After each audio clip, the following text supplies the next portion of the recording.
بسم اللہ الرحمن الرحیم نحمدہ ونصلی علی رسول الکریم اما بعد تبیین الطرق الی اللہ تعالی خدائی راستوں کی وضاحت.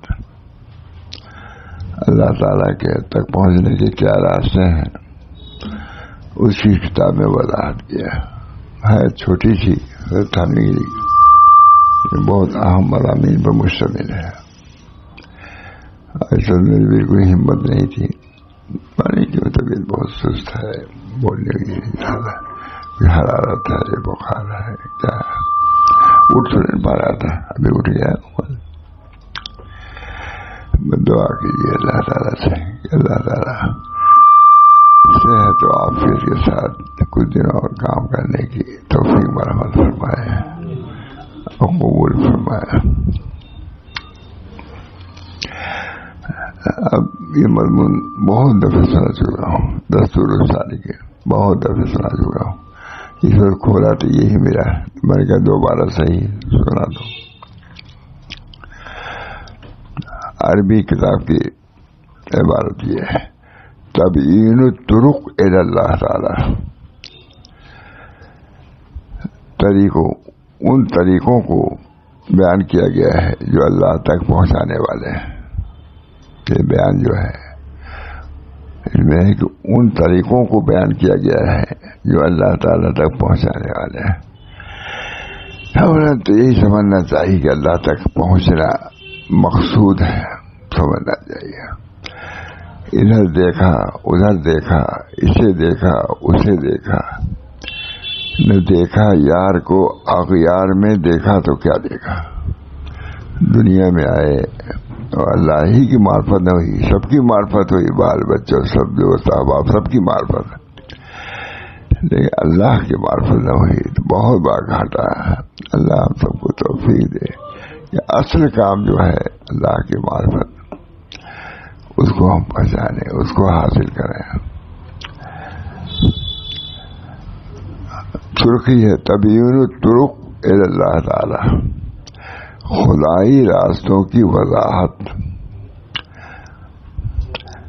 فرما رہے ہیں اے اللہ تیری ذات پاک, اے اللہ. اللہ تعالی ہم سب لوگوں کو دل سے کہنے کی, اس پر عمل کرنے کی توفیق میں تیری ذات پاک.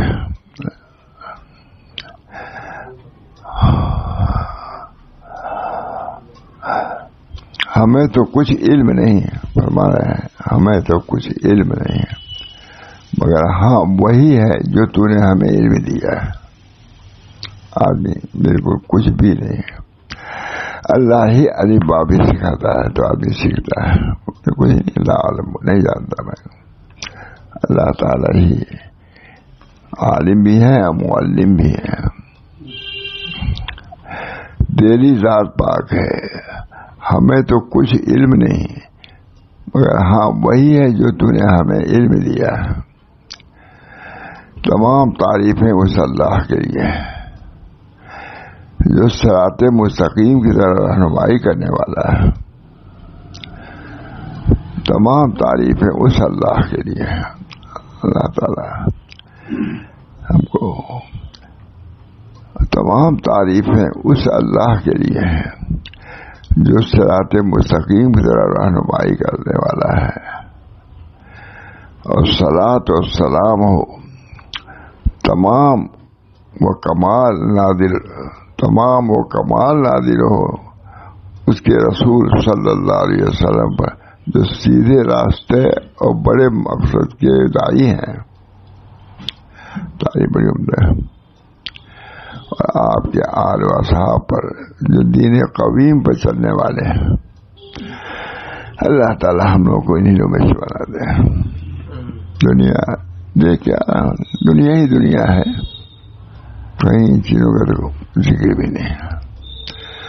اب جہاں تو ہو سکتا ہے کچھ نہ کوئی بیان کرتا رہتا ہوں, لیکن کیا کہوں, قدر کرنے والے تو کم ہی ہیں.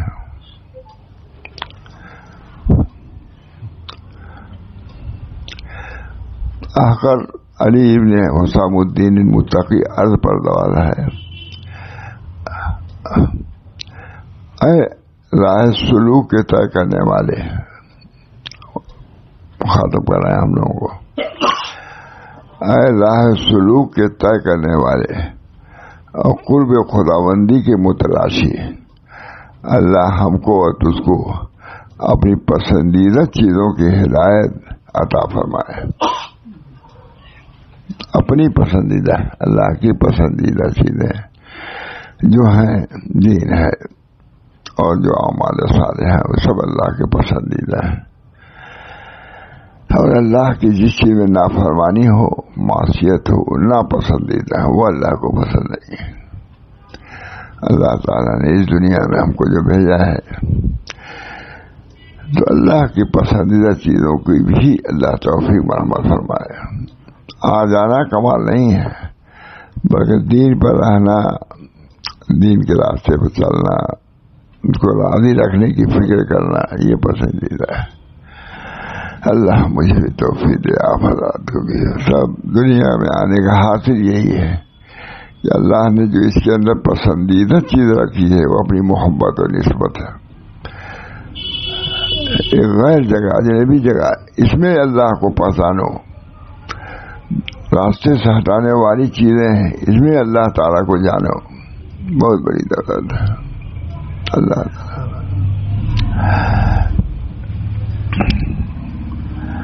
تیری ذات پاک ہے، ہمیں تو کچھ علم نہیں، مگر ہاں وہی ہے جو تو نے ہمیں علم دے دیا ہے۔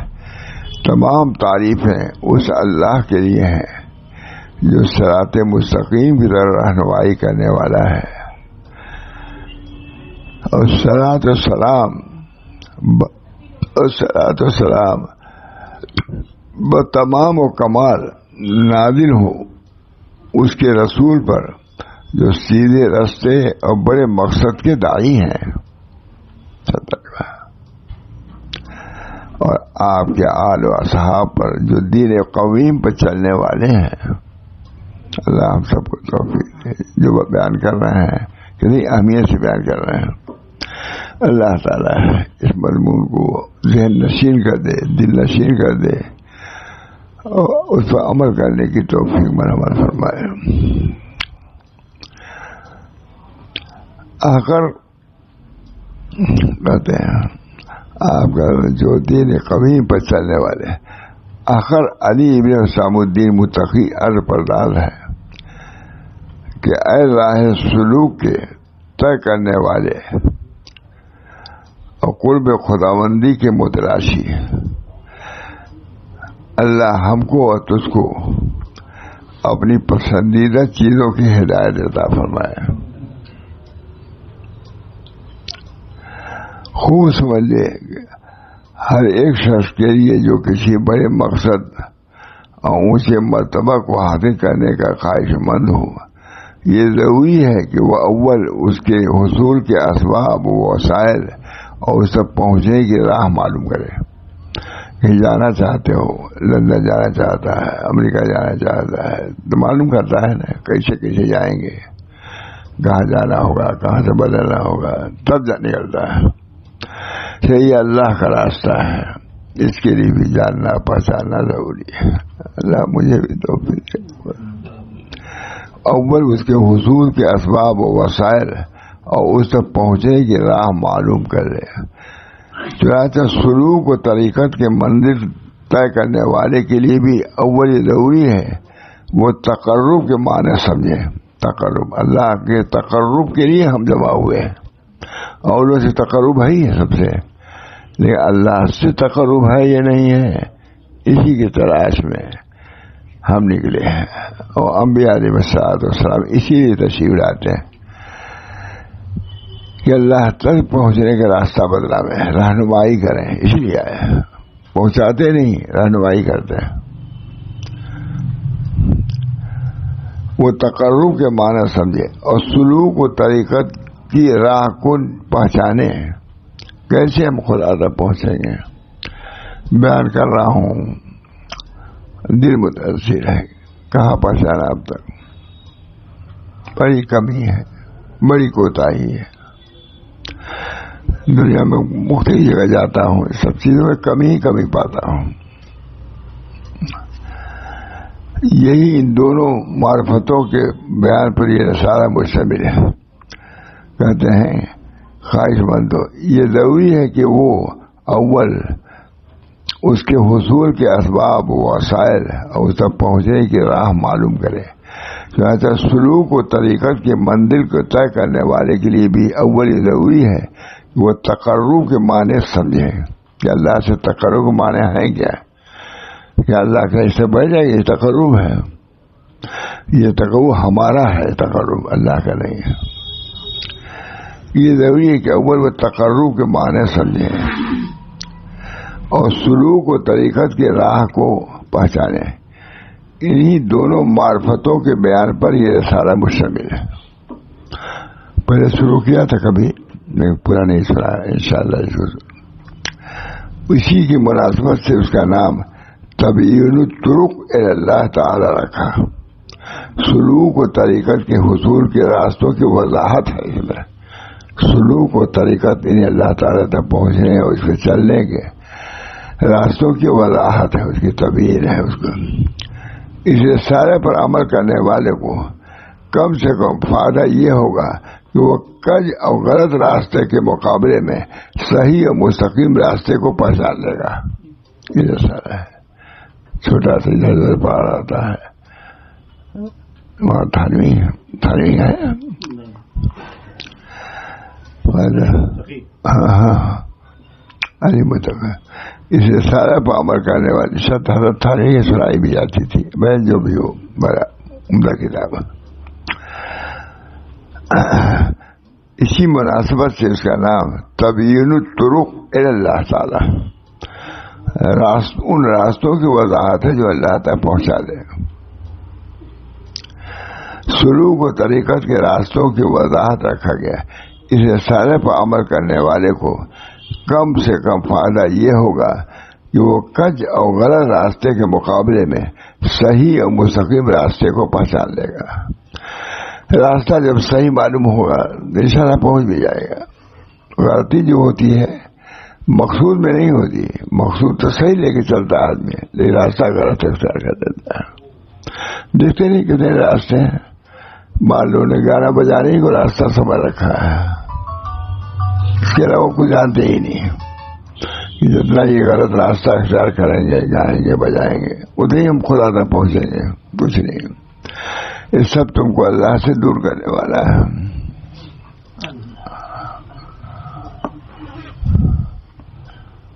کہیں وہاں اس کا ذکر بھی نہیں. میں تو بس سفر ہی جتا رہا ہوں، لیکن سنتے سب ہیں الحمدللہ. مجمع رہتا ہی ہے. اس رسالے پر عمل کرنے والے کو کم سے کم فائدہ یہ ہوگا کہ وہ کج اور غلط راستہ کے مقابلے میں صحیح پر اور مستقیم راستے کو پہچان لے گا. کے مقابلے میں صحیح اور مستقیم راستے کو پہچان لے گا. اس رسالے کے بعد لوگ جانتے بھی نہیں. نام بھی یہی سنا ہوگا آپ نے. ارے تھانوی کا نام ہے اس پر، دستور السالکین ہے. حضرت تھانوی کہتا کرنا نا، یہ شیخ علی متقی کا عبدالحق محدث دہلوی کی کتاب سے لیا گیا. اچھا اچھا، ان کی کتاب میں تھا یہ مضمون. کج اور غلط راستے کے مقابلے میں صحیح اور مستقیم راستے کو پہچان لے گا، اور پھر اللہ تعالیٰ اس کو سلوک و طریقت طے کرنے کی توفیق عطا فرمائے گا. جب پہچانے گا اللہ تعالیٰ کی طرف سے انعام ہوگا. پر جان لو کہ اللہ تعالیٰ تک پہنچنے کا راستہ عبادت ہے. پر جان لو کہ اللہ تعالیٰ تک پہنچنے کا راستہ عبادت سے حاصل ہوتا ہے، جس کو قرآن کریم نے ان الفاظ عطا فرمایا، ان اللہ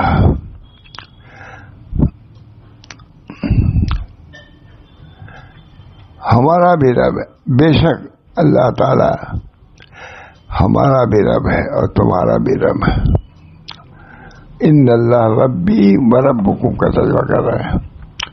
بے شک اللہ تعالی ہمارا بھی رب ہے اور تمہارا بھی رب ہے، سو تم اس کی عبادت کرو، یہی سیدھا راستہ، بس سیدھی بات۔ یہ جانو کہ ہمارا رب ہے کوئی، اسی کو ماننا ہے، اسی طریقے سے چلنا ہے، اسی چلنے سے تم خدا تک پہنچو گے۔ ان اللہ ربی و ربکم فاعبدوہ ھذا صراط مستقیم، بے شک اللہ تعالی ہمارا بھی رب ہے اور تمہارا بھی رب ہے، سو تم اس کی عبادت کرو، یہی سیدھا راستہ ہے۔ بڑا مختصر ہے۔ اور عبادت کی دو قسمیں ہیں، فرض اور نفل۔ عبادت تو کرنا ہے لیکن اس کے بھی درجات ہیں، کم سے کم دو درجے ہیں، بعض عبادت فرض ہے، بعض نفل ہے۔ تو مجھے یاد آتا کہ یہ بات حضرت فرمائیں گے تو یہ لوگ کیا پڑھیں گے، ان کا اٹھنا مشکل، سب کام کر لیتے ہیں لیکن 2-4 رکعت نماز رات میں نہیں پڑھ سکتے، سب کام کرتے ہیں۔ بھائی اس سے کہتے ہیں، ہاں یہ زیادہ بحث نہیں کرتے تھے لیکن مجھے یاد ہے پتہ پور بہت بگڑے تھے۔ عبادت کی دو قسمیں ہیں، فرض اور نفل۔ پھر فرض کی دو قسمیں ہیں، امتثالی اور اجتنابی۔ اسی طرح نفل عبادتوں کی بھی دو قسمیں ہیں، امتثالی و اجتنابی۔ اور فرائض کے بعد بھی نوافل بھی قرب خداوندی کے حاصل کرنے کا ذریعہ ہے۔ نوافل جو ہیں وہ بھی اللہ تعالیٰ تک پہنچانے والے ہیں۔ فرائض میں سب سے زیادہ اقرب و مار کرو، سب سے زیادہ قرب اللہ تعالیٰ کا فرائض سے ہوتا ہے، اس کے بعد نوافل جو ہے۔ لیکن لکھا وہاں شہید نے یہ بھی ایک گمراہی ہے، بلکہ حضرت بہت سناتے تھے، یہ بھی ایک بڑی بڑی گمراہی ہے کہ نوافل میں جو قرب سمجھتے ہیں وہ فرائض میں نہیں سمجھتے۔ حالانکہ اصل قرب فرائض ہے، قرب فرائض کے ساتھ اب قرب نوافل آئے گا تو ترقی کرو گے، اور صرف قرب نوافل نمازی پڑھتے رہتے اور فرض ہو رہی ہو اس میں نہیں شریک ہوتے، کوئی درجہ نہیں ہے اس کا۔ بہت اچھی بہت سمجھانے کی ضرورت ہے، سنا چکا ہوں۔ لیکن عبادت کی دو قسمیں ہیں، فرض اور نفل۔ پھر فرض کی دو قسمیں ہیں، امتثالی اور اجتنابی۔ اس طرح نفلی عبادتوں کی بھی دو قسمیں ہیں، امتثالی و اجتنابی۔ فرائض کے بعد نوافل کے بھی قرب خداوندی کے حاصل ہونے کا ذریعہ ہے، اور فرائض کے بعد بات کر رہا ہے، فرائض کو چھوڑ کے نہیں مگر فرائض کے بعد نوافل بھی قرب خداوندی کے حاصل ہونے کے ذریعہ ہے۔ حدیث پاک ہے، حضرت ابو ہریرہ رضی اللہ تعالیٰ عنہ سے روایت ہے کہ حضور صلی اللہ علیہ وسلم نے فرمایا، اللہ تعالیٰ کا ارشاد ہے، جس نے میرے دوست سے دشمنی کی اس کے لیے اعلان جنگ کرتا ہوں، اور جب میرا بندہ میری کسی پسندیدہ چیز سے تقرب حاصل کرتا ہے جس کو میں نے اس پر فرض کیا اور نوافل کے ذریعے بھی مجھ سے قرب حاصل کرنا چاہتا ہے تو میں اس سے محبت کرنے لگتا ہوں۔ اللہ سے محبت کرنا یہ اللہ کے قرب کا ذریعہ ہے۔ اللہ کی نافرمانی کرو گے اللہ سے دور ہی ہوتے چلے جاؤ گے۔ حضور صلی اللہ علیہ وسلم فرمایا، اللہ تعالیٰ کا ارشاد ہے کہ جس نے میرے دوست سے دشمنی کی اس کے لیے اعلان جنگ کرتا ہوں، من عادی لی ولین ہے نا، اور جب میرا بندہ میری کسی پسندیدہ چیز سے تقرب حاصل کرتا ہے جس کو میں نے اس وقت فرض کیا اور نوافل کے ذریعے بھی مجھ سے قرب حاصل کرتا ہے تو میں اس سے محبت کرنے لگتا ہوں، اور جب میں اس سے محبت کرنے لگتا ہوں تو میں اس کا کان بن جاتا ہوں۔ اللہ ہم لوگوں کو توفیق دے، پہلے تو عملی کی توفیق، پھر اس کے بعد اللہ تعالیٰ وعدہ خلافی نہیں کرے گا۔ جب اس نے کہا کہ ہم فرائض پر نوافل پر اجر دیں گے، قرب دیں گے، اپنی محبت دیں گے تو ضرور کرے گا۔ ہم تو غلطی کر سکتے ہیں لیکن اللہ نہیں کرتے۔ جس کو میں نے اس پر فرض کیا، اور نوافل کے ذریعے بھی مجھ سے قرب حاصل کرتا ہے تو میں اس سے محبت کرنے لگتا ہوں، اور جب میں اس سے محبت کرنے لگتا ہوں تو میں اس کا کان آنکھ بن جاتا ہوں جس سے وہ سنتا اور دیکھتا ہے. بخاری شریف کی روایت ہے. نہیں مطلب کہ وہ آنکھ بھی موتی ہو جاتی ہے اور کان بھی موتی ہو جاتا ہے. اللہ کے نافرمانی کے لیے ہاتھ اٹھتا نہیں، اللہ کے نافرمانی کے لیے آنکھیں اٹھتی نہیں، بند ہو جاتی ہے. معلوم ہوا کہ اللہ کا قرب اللہ کی فرما برداری سے حاصل ہوتا ہے. جب اللہ تعالیٰ کی ناپسندیدہ چیزوں سے اپنی آنکھوں کو بند کرتا ہے تو اللہ تعالیٰ ادھر کی آنکھیں کھول لیتا ہے. یہ سلوک تسلیم اسی لیے مشاہد کیا جاتا ہے بزرگان. تو میں اس سے محبت کرنے لگتا ہوں، اور جب میں اس سے محبت کرتا ہوں تو میں اس کا کان بن جاتا ہوں، آنکھ بن جاتا ہوں جس سے وہ سنتا اور دیکھتا ہے. رواہ البخاری نکالیے گا مجھے، بخاری نکالیے گا. اس کی شرحوں کو دیکھوں گا میں، بڑی بڑی شرحیں ہیں. اس کا کیا مطلب ہے؟ اس کا میں کان بن جاتا ہوں جس سے وہ سنتا ہے، اس کی آنکھ بن جاتا ہوں جس سے وہ دیکھتا ہے. چیزہ معلوم ہوتا ہے نا، تب بخاری میں دیکھنا، شرح بخاری میں دیکھنا. اور بھی کہا تھا ہم نے، مجھے یاد آتا ہے کہ اس کی تشریح جو شرح حدیث نے جو تشریح کی ہے، ہمارے حضرت بہت کرتے تھے. اس چیزوں کو صرف تصوف کی کتابوں سے حل نہیں کرتے. فتح الباری نکالو، فلاں نکالو، تو وہی لفظ بھی ہوگا. یہ کہاں ملے گا؟ وہ میں نے کہا روایت نہیں، اس کی تشریح جو حضرت نے کی ہے تو حضرت کے ملفوظات میں ضرور ملے گی. اب کہا تو میں اس سے محبت کرنے لگتا ہوں، اور جب میں اس سے محبت کرنے لگتا ہوں تو میں اس کا کان بن جاتا ہوں، آنکھ بن جاتا ہوں جس سے وہ سنتا اور دیکھتا ہے. رواہ البخاری.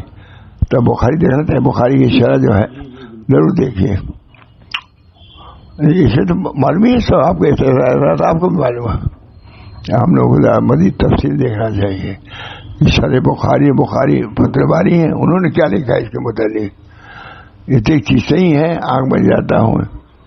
خیر، بلکہ صرف فرائض بھی بغیر نوافل کے ذریعے تکمیل تقرب کا، بلکہ صرف فرائض بھی بغیر نوافل کے ذریعے تکمیل کے تقرب کا سبب نہیں بنتے. معلوم ہوا کہ فرائض کے ساتھ ساتھ کوئی نوافل بھی پڑھنا چاہیے. لوگ کہتے ہیں ارے نفل ہی تو ہے. نہیں، حضرت تھانوی فرماتے تھے، میں نے خود دیکھا ہے کہ بھائی جیسے قدوری وغیرہ ہم لوگ پڑھنے لگے، ایک چیز کا نقصان یہ ہوا کہ نفل پڑھنا چھوڑ دیا. ارے یہ غیر موقدہ ہے. اب دو کے بعد دو ہے، چار ہے، دو موقدہ ہے، دو غیر موقدہ ہے. تو حضرت تھانوی کا جملہ یہ ہے، میں دکھا سکتا ہوں کہیں کہ بھائی پڑھنے کا یہ ہوا نقصان ہے کہ ہم نے نوافل پڑھنا چھوڑ دیا. معلوم ہوا کہ یار یہ نفل ہے، فرائض پر کافی تو ہے کہیں لکھا ہوگا. بلکہ صرف فرائض بھی بغیر نوافل کے ذریعے تکمیل کے تقرب کا سبب نہیں ہے. اللہ دے دے، یوں ہی دے دے اللہ تعالیٰ. وہ محض نجات کا باعث ہے. اس فرض کے ذریعے تقرب اللہ کا سبب نہیں، جس کی تکمیل نوافل کے ذریعے کی گئی ہو.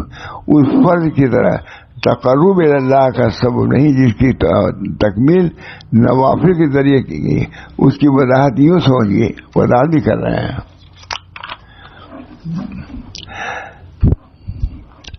کسی شخص نے فرض نماز کی نیت باندھی اور بمقدار فرض صرف قرات، رکوع، سجود، قاعدہ اخیرہ پر اکتفا کیا. فرض تو نہیں ہے نا، کھڑے ہو جاؤ، بیٹھ جاؤ، تحیات ہو، یعنی نہ مسنون طریقے پر قرات کیا، بلکہ ایک طویل آیت یا 3 چھوٹی آیتیں اختلاف ائمہ کے مطابق پڑھ لی، اور رکوع و قوموں و سجدہ کو صرف ایک تسبیح کی مقدار میں ادا کیا، اور قاعدہ اخیرہ میں صرف تشہد کی حد تک بیٹھا. تو ایسی نماز کے لیے بھی کہنا بہتر ہے کہ نماز اس کی آدمی کے لیے دوزخ سے نجات دلانے تو سبب ہے، لیکن قرب الہی بخشنے والی نہیں ہے۔ نجات تو ہو جائے گی، نہیں مجھے سنایا لیکن یہ شاید نہیں سنایا تھا، بلکہ ایک طویل آیت یا 3 چھوٹی آیتیں اگر پڑھ لے تو نماز تو ہو جائے گی۔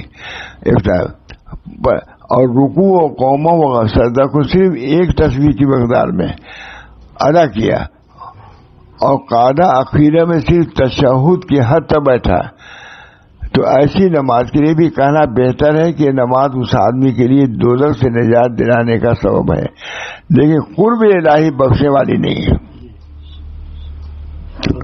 اب ایک آدمی کو آیا بیٹھا بیٹھ جائیے، دونوں فرق ہے، ایک آدمی کہتا ہے یہاں بیٹھیے، فرق ہو گیا کہ نہیں؟ سب آدمی سمجھ رہے تھے بھائی قریبی آدمی ہے کیا یہ، نہیں سب آئے سب یہاں بیٹھ گئے، کوئی یہاں بیٹھ گیا، لیکن ایک آدمی آیا نہیں بھائی آپ یہاں بیٹھ جائیے، لیکن عمدہ مثال دی ہے۔ ہم لوگ اس کو تھوڑی سمجھے، پتری کتاب نہیں، کتاب کس نے غور سے پڑھا اتنا؟ ہم نے اس کتاب کو بہت پڑھا مول صاحب حرم میں، وہاں تھے کافی، تو کچھ لوگ تھے سناتا تھا، معلوم ہوگا شاید۔ ایک اور آئے کتاب تھی بالکل اتنی پتلی، سناتی رہا میں کتنے دنوں تک سناتا رہا۔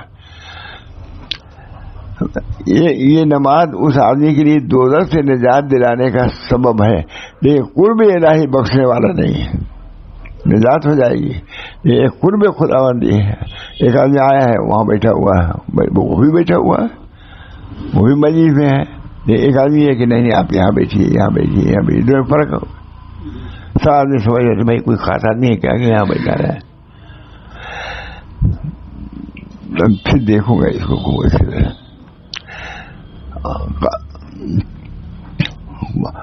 تشہد میں، تو ایسی نماز کے لیے بھی کہنا بہتر ہے کہ یہ نماز اس آدمی کے لیے دوزخ سے نجات دلانے کا سبب تو ہے، لیکن قرب الہی بخشنے والا نہیں ہے۔ قرب تو خاص عمل ہی سے ہوگا۔ بزرگان دین کیا پڑھتے ہیں، تہجد پڑھتے ہیں، داب الصالحین مقبر کو تمہارے پہلے جتنے لوگ سب نے پڑھا ہے۔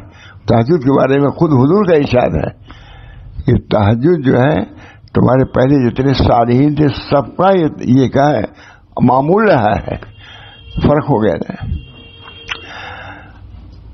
نوافل کے ذریعے تکمیل شدہ فرائض قرب بس یہ لکھ رہے ہیں، کہنا بہتر ہے کہ نماز اس آدمی کے لیے دوزخ سے نجات دلانے کا تو سبب ہے، لیکن قرب الہی بخشنے والی نہیں ہے، جیسا کہ نوافل کے ذریعے تکمیل شدہ فرائض قرب بخش ہوتے ہیں۔ جب یہ بات اچھی طرح واضح ہو گئی کہ غیر مکمل فرائض صرف نجات کا سبب ہے، غیر مکمل فرائض صرف نجات کا، تقرب و حصول درجات کے لیے نوافل کی کثرت لازم ہے۔ اور کہتے نفلیں تو ہیں، یہ جو ہر تھانوی کہتے تھے، کسی کا قول لگا کرے، اور آدمی کہتا تھا کہ جب سے ہم نے قدوری پڑھنا شروع کیا نفل سے چھوٹ ہی گئی۔ معلوم ہوگا کہ ارے غیر موقع ہے، پہلے ظہر کی نماز 2 رکعت سنت 2 رکعت نفل پڑھتے سبھی لوگ ہم، لیکن جب پڑھا جب یہاں تک آئے نفلیں تو ہیں بس 2 رکعت سنت۔ اکثر آپ دیکھیے گا کہ مولوی 2 رکعت سنت پڑھتے ہیں پھر چلے آتے ہیں،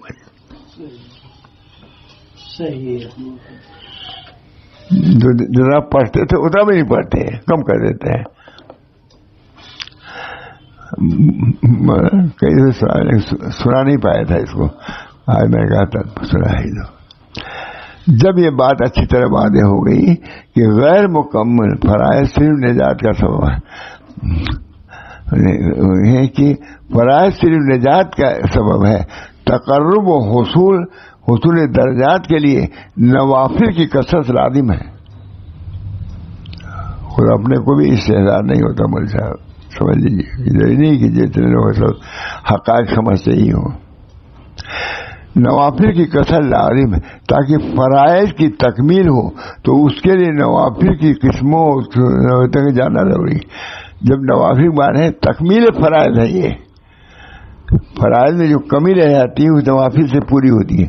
تو اب اس کو لکھ رہے ہیں، اب سمجھنا چاہیے وہ کون سے نوافل ہیں اس کا طریقہ بتایا.